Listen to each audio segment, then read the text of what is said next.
Door sticking or binding is one of those annoying home problems that can seriously mess with your day, but it's actually pretty easy to fix once you know what's up.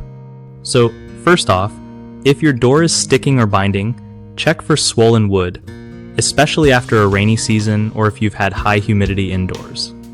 You can gently sand the edges where it's rubbing to smooth things out. Just don't go overboard or you'll mess with the fit. Next, look at your weather stripping because sometimes it gets thick or damaged, making the door tough to close. Adjust or replace it if needed to keep everything tight but not too tight. Controlling indoor humidity is a biggie too. Using a dehumidifier or good ventilation helps prevent wood from swelling in the first place. Also, make sure your door hinges aren't loose or rusty because that can cause misalignment, leading to sticking. Tighten screws or add a bit of lubricant like WD-40 for smoother operation. If your door frame has shifted due to settling, you might need to realign it or call a pro for help.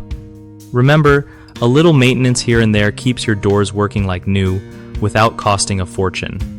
One of the biggest issues with door sticking or binding is ignoring swelling caused by moisture.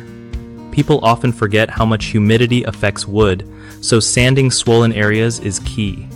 Another mistake is leaving worn-out weather stripping in place. Instead, swapping it out can fix tight doors fast. Finally, not checking door hardware like hinges and screws can make things worse. Simple tightening and lubrication usually do the trick and prevent further damage. BigHomeProjects.com is awesome because it helps homeowners find trusted local contractors who really know their stuff, making repairs stress-free. Plus, it gives contractors a solid way to connect with people who need their skills, so everyone wins.